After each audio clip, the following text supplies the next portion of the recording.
Welcome back, troglodytes, to your daily dose of guitar information, the Trogly's Guitar Show. Our fun Japanese adventure of Japan exclusive guitars continues thanks to the help of my very good friend who lives in Japan that sold me these used guitars. It is a brand new model though that Fender just released here in 2021. Fender took the F-hole a little bit too seriously on this one. And I just absolutely fell in love with this, that I had to get one of these into the States to share with everybody. But what's great is they're actually introducing two different levels of this guitar. So there's the base model that we're talking about today, and then there's an ultra high-end one as well. But we'll talk about that here in a minute after we get this thing unboxed. But I think you guys are in for a real treat today. The only thing I'm asking myself is, why hadn't Fender done this before? Here we go. Beautiful Fender Telecaster, my favorite body shape. That comes from Fender. But what crazy thing has Fender Japan done?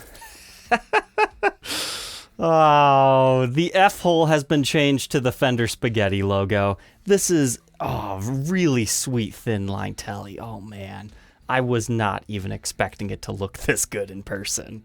All right, let's talk you through this bad boy. If you're not familiar with what a Thinline Telecaster is, it was an attempt in the late 60s, it was designed in 1968, released in 1969, to basically get a semi-hollow Telecaster out on the market because ash bodies were starting to get pretty heavy, so they thought they'd make a lighter weight variation. So that means these are pretty much chambered out Telecasters, right? Normally they would have an F-hole right here. And from 1969 until about 1972, they looked like this. They had the regular Tele style pickups. This new style of pickguard still the same controls as a regular Tele. It's just not on a metal plate and straight up and down. It's a little bit more at an angle. But then in 1972, they started to experiment with the wide range humbuckers. And that's when other slightly less desirable specs like the 3 bolt-on neck and the bullet truss rod started to come into play. So generally, in the collector circle, most people prefer that 69, 70, 71 before those other changes.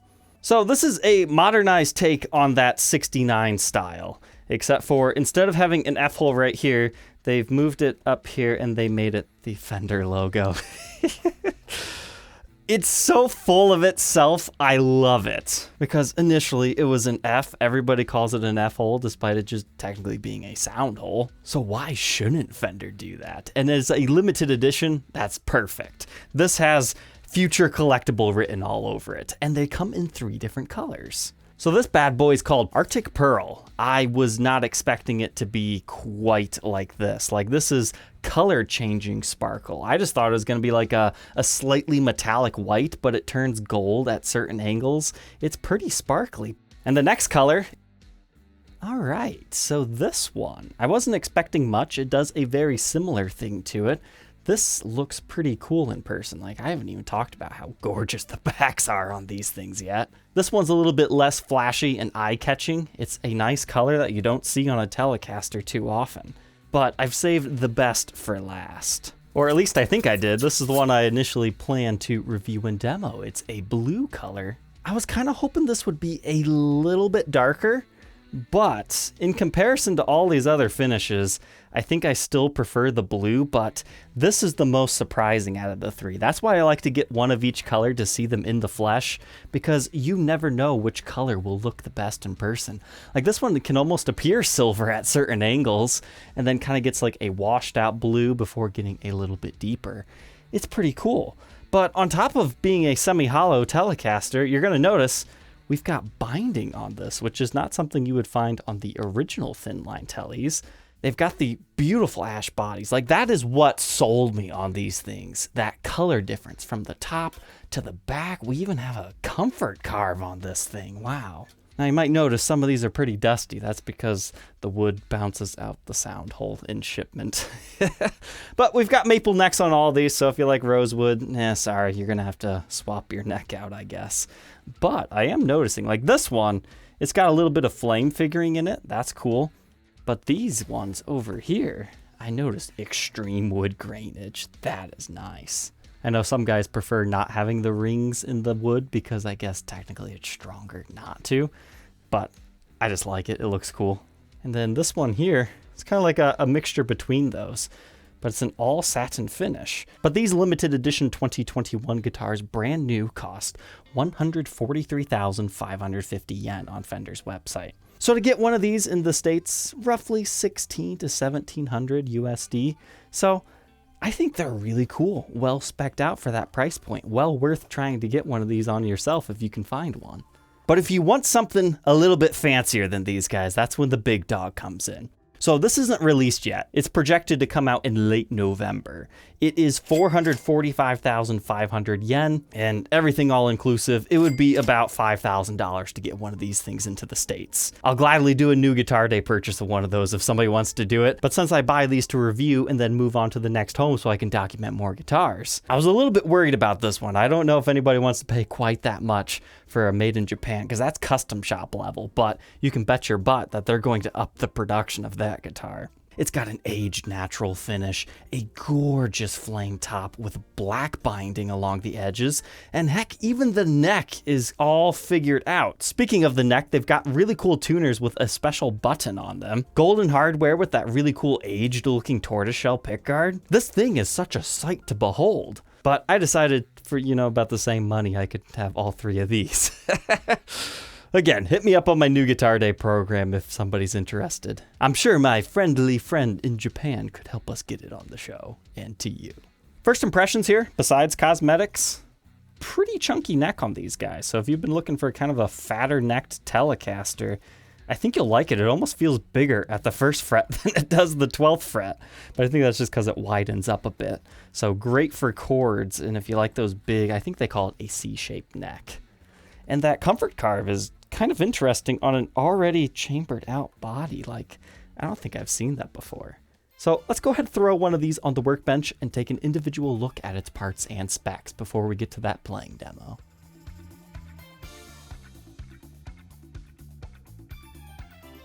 All right, inside the Fender Japan limited edition F-hole Telecaster. Man, they should have gave it a fancier name than that, like Fender logo Telecaster or something like that. But F-hole Telecaster is what they decided to call this thing.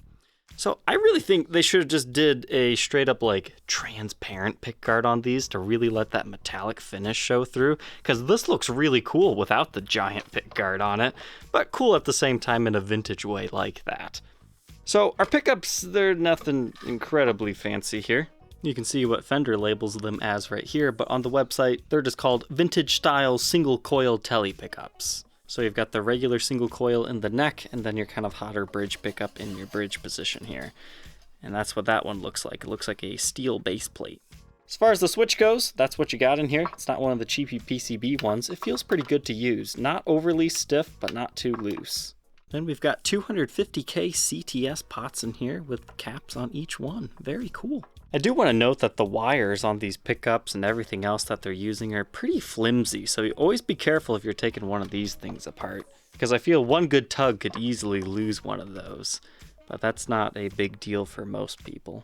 As far as the routes go, if you wanted to put a humbucker or wide range in here, no, you couldn't. It's only routed for the single coil in both positions, and we can take a look inside the body here. So to demonstrate here, I'm going to shine a light into the F-hole to see if it actually comes out that other side. In we go. Well, using this light trick, it doesn't look like the chambers are actually connected. So looking in here, kind of like a 335, there's like a center block running through this that all the wires kind of come through. And then they try to make it look like it keeps going through, but it just stops. It's just a little bit more routed out right there. So there are two chambered cavities in here. So there's like one this shaped right here, and then probably another one. I don't know if they just decided to only do it up here or only there. I don't think my endoscope would fit in there. But using my light, this actually looks like they just chambered an F out of here, like within the body too, not just on the top. But okay, kind of hard to see, but my light does go down to about right here. So it almost seems like this one has a chamber here and then a chamber there, so not like fully chambered out. I'm guessing that might have to do something with the comfort carve right there. They needed to leave some more structural integrity. So hey, that's pretty cool. I've had chambered out Teles before. The Tough Dog Tele was that way. And then I'm not sure if I tore apart that old early 70s one that I had at one point in time. I'll be really interested to see how you guys feel about the F-hole on this particular Telecaster, because I get it. It's kind of gaudy. It's like you're just putting the logo on everything. I've got a real good Gibson guitar I need to share with you guys one of these days that takes that to an extreme.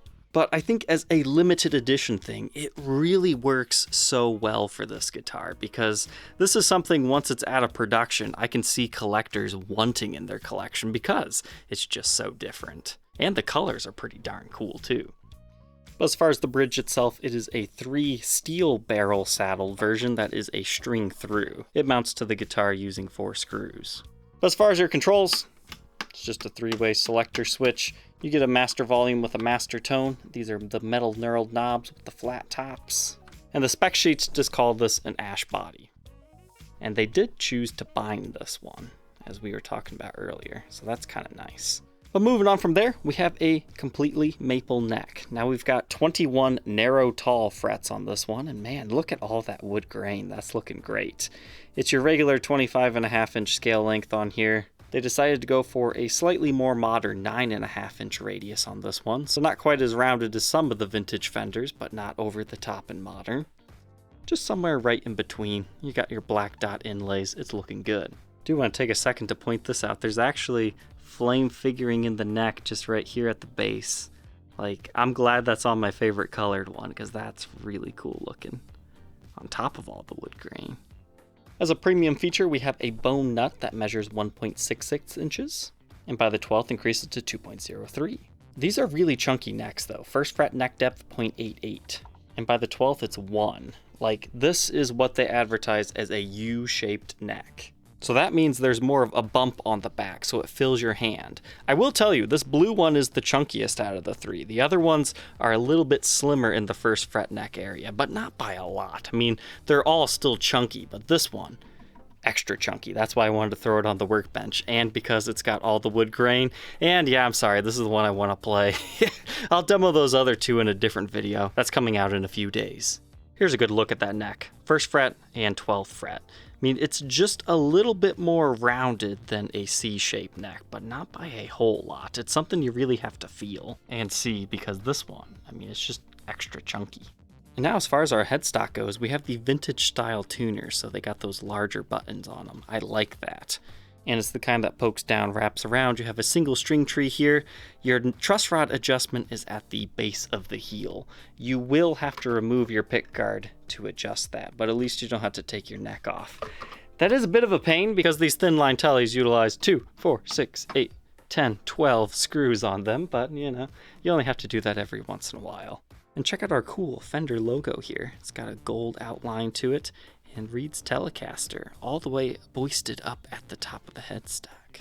While stringing this up, I started to realize something. If you like extra ultra heavy gauge strings, you're gonna have to swap out your tuners, because the size of the hole in there is actually pretty small, to the point where I actually kind of struggled getting your low E string on. So if you like 13, 14 gauge strings, you're gonna need a different set of tuners. Would be my guess anyways.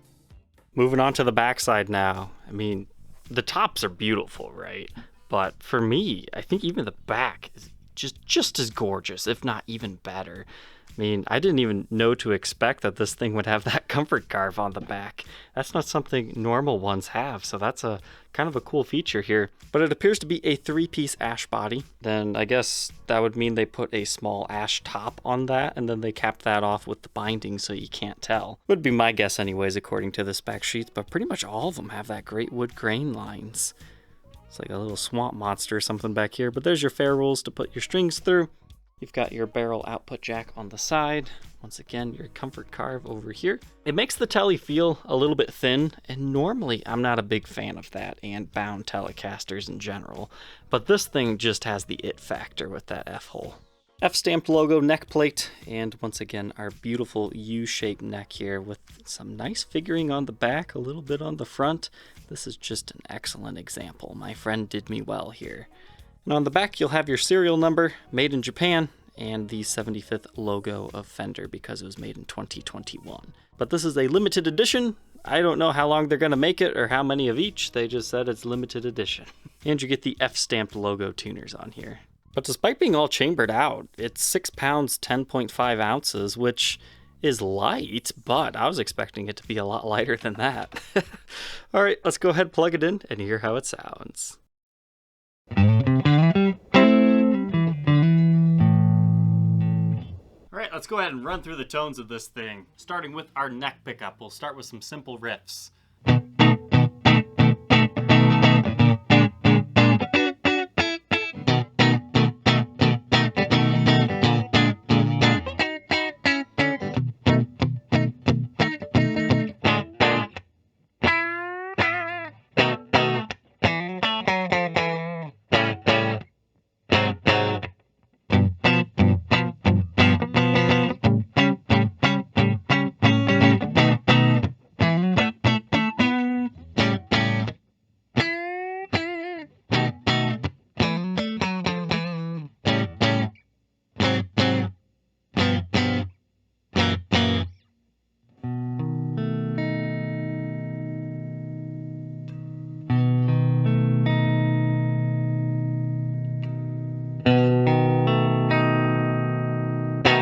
Alright, so kind of typical Tele tones on this thing. Really nice dark neck pickup. With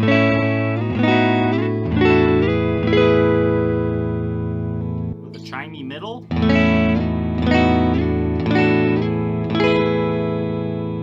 And a spanky bridge.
I'd say it's a pretty nice sounding Telecaster. Not noticing any major deficiencies anyways. Oh, and before I forget here, I know there's gonna be somebody that's asking me, how does it sound unplugged?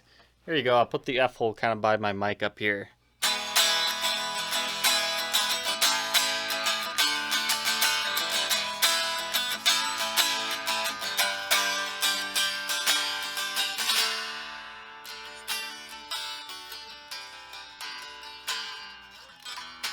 It's not that much louder than a normal Telecaster, so if you're thinking it's gonna project like an acoustic, no, not quite. A little bit louder though. And if you're curious about neck dive, a little bit, like it just wants to kind of sit perpendicular to you, but it doesn't take much just to prop it back up to where it needs to be. I wouldn't say it's uncomfortable by any means, because your arm kind of naturally rests right here anyways. You've got that comfort carve, it really hugs your body, so it's just naturally there. So I wouldn't say this is a neck divey guitar. Now let's try some distortion.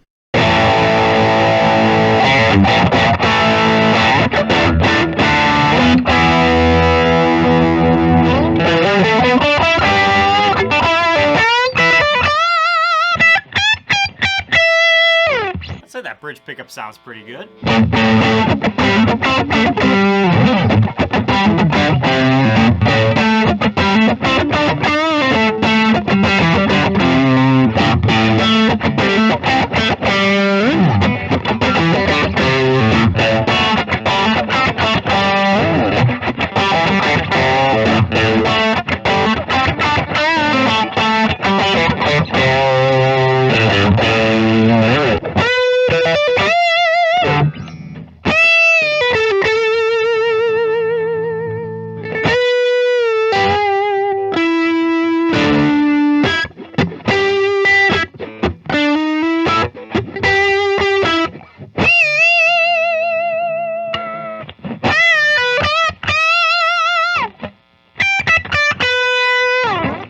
that's nice. I think this guitar excels at dirty tones. The cleans, they were all right?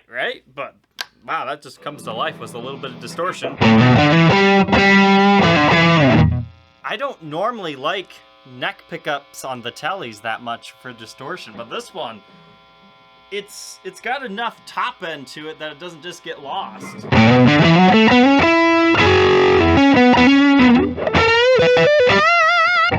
got that nice aggressive lead tone to it.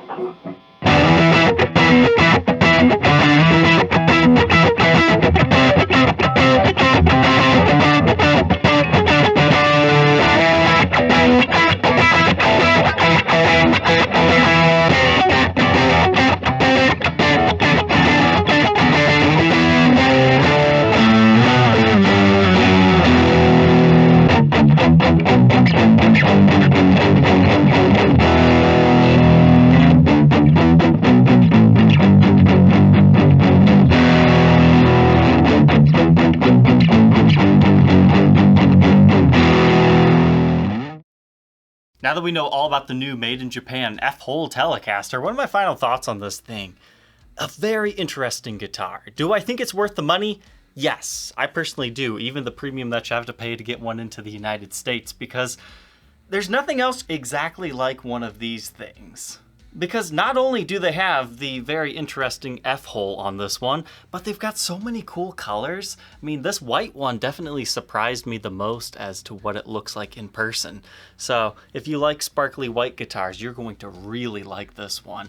But besides the F-hole, the special finish, you've got that natural wood grain on the back here too, so it kind of marks off all the boxes for me. Cool wood grain, cool finish, and a cool little gimmick that this one has. I really enjoyed the big neck profile on this, and I mean, at first it was a little bit weird having such a slim Telecaster body. I think this is the one thing that might be make or break for some guys. I'm usually not a big fan of comfort cuts on teles because it just makes them look so thin from that side profile, and they hug up against your body a little bit differently. But once you have one of these things on stage, maybe you would want that more. But I kind of like the blocky Telecasters at the same time, so that's one thing I would say you might need to consider, because I didn't even realize that I had that when I ordered these. Now, as far as the tuning stability of my blue one, I think it needs some new strings, and then it'd be a little bit better, because I mean, the specs are actually pretty decent on these things. And maybe I would have preferred a slightly darker blue on the blue one, but hey, I do not regret bringing these things at all because they're just a lot of fun. So if you're interested in being the next owner of one of these, you can find them on my website, troglysguitarshow.com, and I hope you enjoyed checking these things out. They're a lot of fun. But let me know your thoughts on them down in the comment section. Don't forget to like, comment, and subscribe, and we will catch you tomorrow on the next episode. Take care.